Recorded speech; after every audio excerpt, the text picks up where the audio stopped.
Cancer എന്ന് പറയുന്ന ഒരൊറ്റ വിഭാഗത്തിൽ കോൺസെൻട്രേറ്റ് ചെയ്തുകൊണ്ട് നിരവധി ഗവേഷണങ്ങളും പഠനങ്ങളും ചികിത്സകളൊക്കെ നടത്തിയ ഡോക്ടർ ഖലീൽ അഷ്റഫാണ് ഇപ്പോൾ നമ്മളോടൊപ്പം ഉള്ളത്. അപ്പോൾ ഞാൻ എനിക്ക് വേണ്ടിയും നിങ്ങൾക്ക് വേണ്ടിയും ചില ചോദ്യങ്ങളൊന്നുമില്ല, ഒരു ചോദ്യമേ ഉള്ളൂ, ഒരേ ഒരു ചോദ്യം. ആളുകൾ വളരെ കൺഫ്യൂസ്ഡ് ആകുന്നൊരു വിഷയം എന്താണെന്ന് വെച്ചാൽ, ക്യാൻസർ സുഖപ്പെടുത്താൻ പറ്റുമെന്ന അവകാശവാദം മുമ്പ് മോഡേൺ മെഡിസിൻ്റെ ഭാഗത്ത് മാത്രമേ നമ്മൾ കണ്ടിട്ടുള്ളൂ. ചില ഹോസ്പിറ്റലുകൾ കൃത്യമായ തെളിവുകളോടുകൂടി ഹോമിയോ മെഡിക്കൽ കോളേജ് ആയിക്കോട്ടെ, അല്ലെങ്കിൽ ആയുർവേദ ആശുപത്രികളായിക്കോട്ടെ, അവർ വരുന്നുണ്ട്, ഈ ക്യാൻസർ ഞങ്ങൾ സുഖപ്പെടുത്തുന്നുണ്ട് എന്ന് പറഞ്ഞുകൊണ്ട്.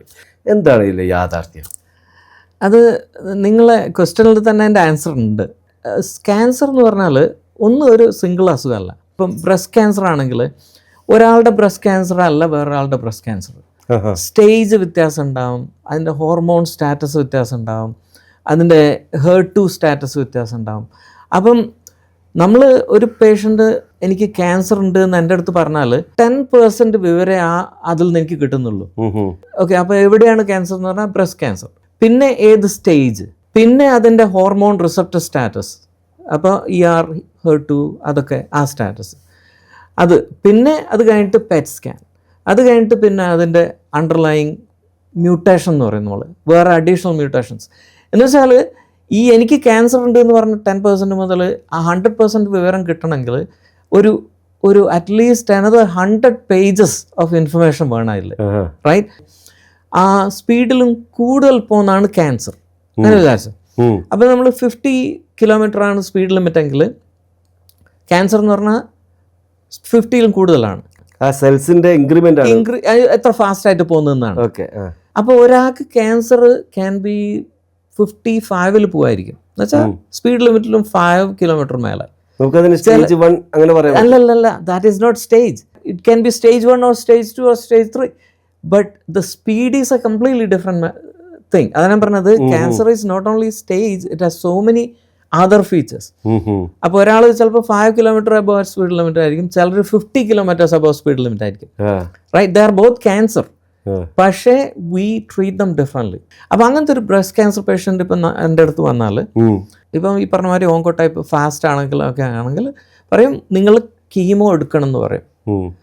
ആ കീമോ എടുക്കണം എന്ന് പറയുന്നത് പലപ്പോഴും നമ്മൾ ഡോക്ടേഴ്സിൻ്റെ കുറ്റാണ്, ഫുള്ളായിട്ട് എക്സ്പ്ലെയിൻ ചെയ്യാത്ത ഒരു കാര്യം എന്താ വെച്ചാൽ, ഇപ്പോൾ stage 2 ഒരാൾ ബ്രസ്റ്റ് ക്യാൻസർ റിമൂവ് ചെയ്ത ആൾക്ക് there is a almost 75% chance the patient is already completely cured. അതെങ്ങനെ?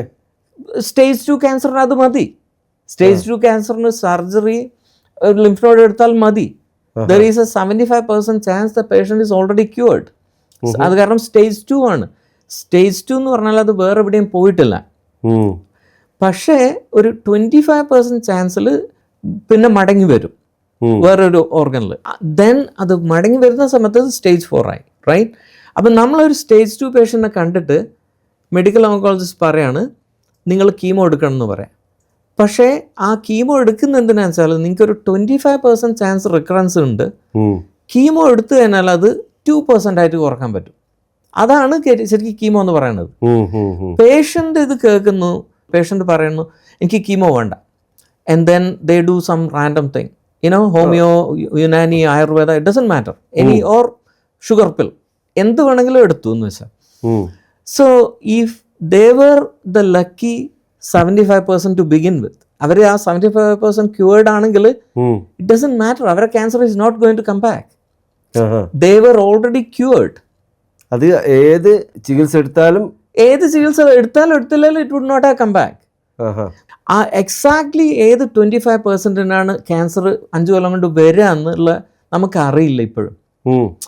അപ്പം നമുക്ക് ഇപ്പോൾ 100 പേഷ്യൻസ് എനിക്ക് വന്നു, 100 ഇങ്ങനത്തെ ഒരു പേഷ്യൻ്റ് വന്നാൽ I know 75% ഓഫ് ദം ഞാൻ ഒന്നും ചെയ്തിട്ടില്ലെങ്കിൽ ഒന്നും വരില്ല. 25 ആൾക്ക് ഞാൻ കീമോ കൊടുത്താൽ അവർ രക്ഷപ്പെടും. പക്ഷെ ഏർലി സ്റ്റേജിൽ എനിക്ക് അറിയില്ല ഈ കീമോ കൊടുക്കേണ്ട 25% ആരാണെന്ന്, റൈറ്റ്? അപ്പോൾ ഈ സ്റ്റേജിൽ ക്യൂറബിൾ ആണ് ക്യാൻസർ. അപ്പം safest thing to do is treat everybody. We don't know which of these patients will benefit, but we know they will benefit. Doctor പറഞ്ഞതുപോലെ 25 പേർക്ക് ചിലപ്പോൾ അത് ആവശ്യം വരുള്ളൂ കീമോ. പക്ഷെ നമ്മൾ ആ 100 പേർക്ക് കീമോ കൊടുക്കുന്നത് ഫ്യൂച്ചറിൽ അത് തിരിച്ച് വരാതിരിക്കാനും കൂടിയാണ് എന്ന് ആണ്. ഫ്യൂച്ചറിൽ തിരിച്ച് വരാതിരിക്കാനാണ്. അല്ലാതെ നിലവിലുള്ള ഒരു ഇഷ്യൂവിനെ അല്ല, it is a preventative chemo. നമ്മളതിന്റെ മെഡിക്കൽ ടേം എന്താ വെച്ചാൽ അഡ്ജുവന്റ്, അഡ്ജുവന്റ് കീമോ എന്ന് പറയാം. That chemo is given to prevent cancer coming back, right? And this is a very short course, moderate, very heavy chemo എന്നല്ല ഇത്, ഒരു short course chemo. അപ്പം ഇതിന്റെ പ്രശ്നം എന്താ വെച്ചാൽ ആയുർവേദം കൊണ്ട് ഇപ്പോൾ so what I am saying is ഈ 75% കുറേ ആൾ ആയുർവേദം എടുത്ത് അവരെ ക്യാൻസർ വന്നില്ല എന്ന് പറയുന്നത് it is not because of the Ayurveda. The cancer was already cured, right? പ്രശ്നം എന്താ വെച്ചാൽ ഇത് കേട്ടിട്ട് ഒരുപാട് ആൾ പോയാൽ some of those people who would have benefited from chemo wouldn't have gotten chemo. As a society that is bad, right? For an individual patient it may be okay, he may be among the lucky one to begin with. ആ ഒരു തരത്തിലുള്ള generalisation പറ്റില്ല. ഒരു 1000 patients ഇപ്പോൾ stage 2 breast ക്യാൻസറിന് chemo കൊടുത്തു, വേറൊരു 1000 പേഷ്യൻറ്റിന് chemo കൊടുത്തില്ല. അങ്ങനെയാണ് ഇതൊക്കെ അപ്രൂവ്ഡ് ആവുന്നത്. ഈ മെഡിസിനിൽ നമ്മൾ റാൻഡംലി ഒന്നും ചെയ്യില്ല, എസ്പെഷ്യലി ഓങ്കോളജിയിൽ. Everything is after studying thousands of patients. നമ്മൾ ഇപ്പോൾ 1000 പേഷ്യൻസിന് കീമോ കൊടുത്തു, 1000 പേഷ്യൻസിന് കീമോ കൊടുത്തില്ല, അവരെ 10 കൊല്ലം ഫോളോ ചെയ്തിട്ട് what we find is the chemo കൊടുത്ത patients 98% of them were alive at 10 years. Chemo കൊടുക്കാത്തത് only 70% was alive at 10 years.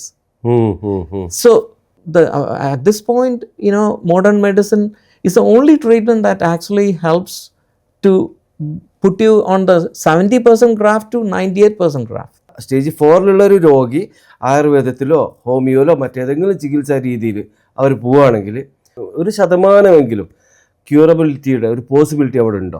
Stage 4 cancer എന്ന് പറഞ്ഞാൽ it has already spread, primary ഓർഗനും വേറെ സ്ഥലത്തേക്ക് പോയി എന്നാണ് അതിൻ്റെ അർത്ഥം.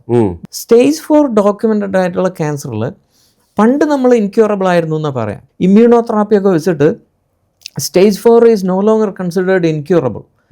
Immunotherapy is one of the amazing new inventions. ഈ ബോഡിയുടെ ഇമ്മ്യൂൺ സിസ്റ്റം വെച്ചിട്ട് ക്യാൻസറിനെ അറ്റാക്ക് ചെയ്യുന്നത്, അത് വെച്ചിട്ട് there are patients who are functionally cured in stage 4.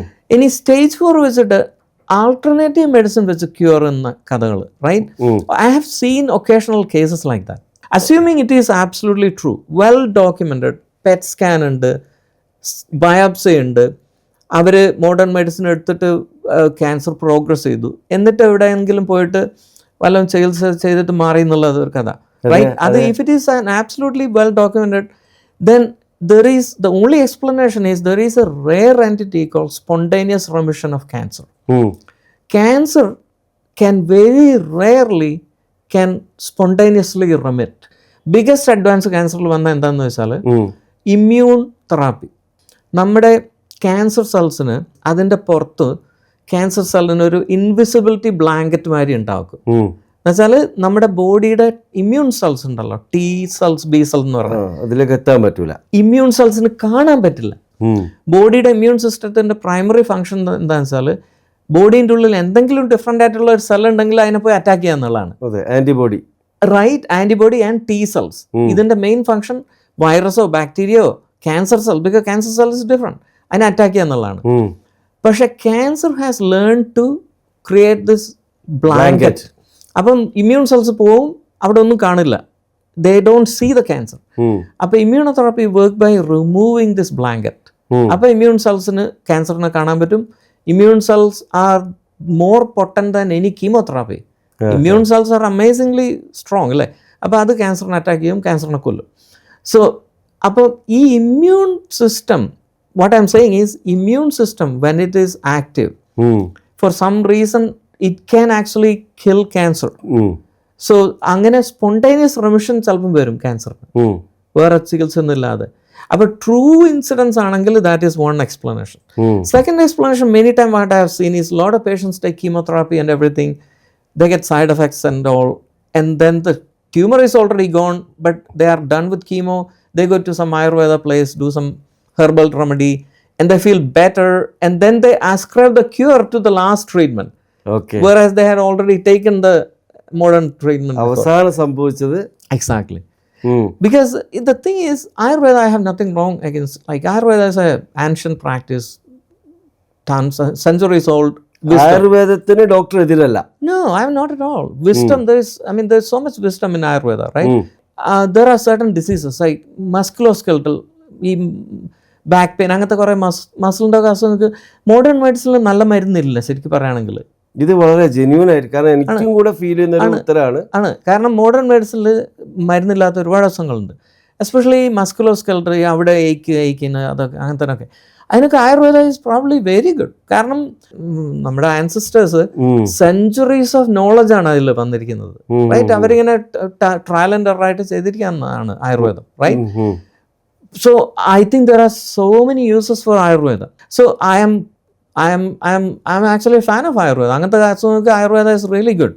പക്ഷേ അന്നത്തെ കാലത്ത് ക്യാൻസർ എന്ന് പറഞ്ഞ ആ ഒരു അസുഖത്തെ പറ്റി തന്നെ ആൾക്കാർ അറിയില്ല, right? So you can't expect a medical thing that has been thousands of years old to cure a disease that didn't even exist when Ayurveda was there, right? So that doesn't make any sense. Homeopathy is, in my opinion, I have zero sympathy for them, because that is, I think, a pseudoscience. Because if you look at the history of medicine, ഈ Samuel Hahnemann എന്ന് പറഞ്ഞ German physician ആണ് ഈ homeopathy കൊണ്ടുവന്നത്. he was a good doctor and he was അയാളാണ് allopathy എന്ന് പറഞ്ഞ പേരുണ്ടാക്കിയത്. അന്നത്തെ മെഡിക്കൽ മോഡേൺ മെഡിസിൻ വളരെ പഴഞ്ചനായതുകൊണ്ടും അന്ധവിശ്വാസം നിറഞ്ഞതുകൊണ്ടും. Exactly. Hahnemann was ahead of his time. He was a curious person. അപ്പൊ അയാള് modern medicine was so horrible in those days. ഈ blood ലെറ്റിങ്ങും അതൊക്കെ ആയിരുന്നു അന്ന്, ലീച്ചിനെ പിടിച്ചു വെക്കുക. അപ്പോൾ അയാൾ ഒരു കുറേ എക്സ്പെരിമെൻറ്റ് നടത്തി. അതിലെ ഒരു ക്ലാസിക് എക്സ്പെരിമെൻ്റ് എന്താ വെച്ചാൽ, ഈ സിങ്കോണ ബാർക്ക് എന്ന് പറഞ്ഞ ട്രീ ഉണ്ട്. ആ സിങ്കോണ ബാർക്ക് കൊടുത്താൽ മലേറിയ മാറുമായിരുന്നു. അന്ന് മലേറിയനെ പറ്റി, മലേറിയ വൈറസാന്ന്, മലേറിയ പ്ലാസ്മോഡിയം കൊണ്ടാണ് വരുന്നതെന്ന് ആർക്കും അറിയില്ല. പക്ഷേ ഇങ്ങനെ ഒബ്സർവേഷനുള്ള ആൾക്കാർ കണ്ടെത്തുമല്ലോ. അപ്പോൾ ഒബ്സർവേഷൻ വെച്ച് അവർ ഈ മലേറിയ ഉള്ള ആൾക്കാർ സിങ്കോണ ബാർക്ക് കൊടുത്താൽ മലേറിയ കുറയും. They didn't even know what malaria was caused by, right?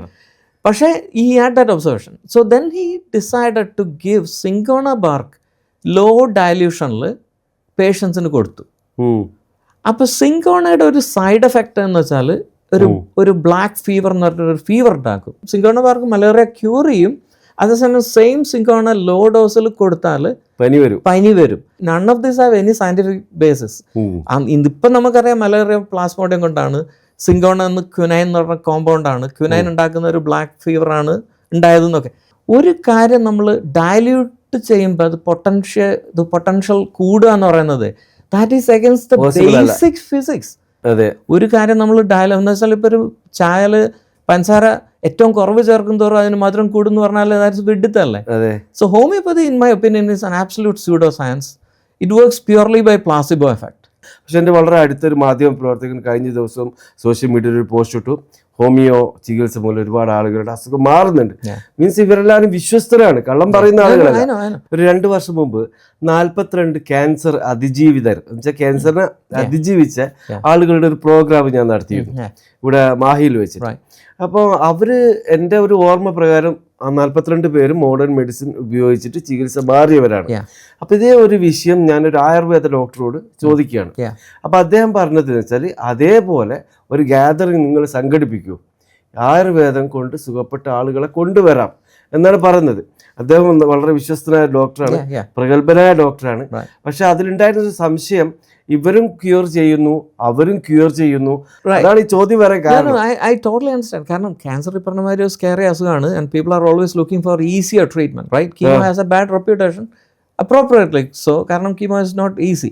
അപ്പം ഈ ആൾട്ടർനേറ്റീവ് മെഡിസിൻ ഏറ്റവും കൂടുതൽ ഉള്ളത് എൻ്റെ അഭിപ്രായത്തിൽ ഓങ്കോളജിയിലാണ്, വിച്ച് ഈസ് അൺഫോർച്ചുനേറ്റ്. കാരണം ഓങ്കോളജിയിൽ ഒരു മരുന്നും പ്ലാസിബോ എഫക്റ്റ് ഇല്ല, right? If you have true cancer, stage 4 cancer ഒക്കെ ആണെങ്കിൽ പ്ലാസിബോ എഫക്റ്റ് എന്ന് പറഞ്ഞ സംഭവമില്ല. ഇപ്പോൾ ഒരാൾക്ക് വല്ല വാദം അല്ലെങ്കിൽ സ്കിൻ വാർട്ട് എന്നൊക്കെ പറഞ്ഞിട്ട് there is a lot of placebo effect in those things. അപ്പോൾ പ്ലാസിബോ എഫക്റ്റ് ഉള്ള ആൾക്കാർക്ക് എന്ത് കൊടുത്താലും അവരുടെ അസുഖം മാറും, റൈറ്റ്?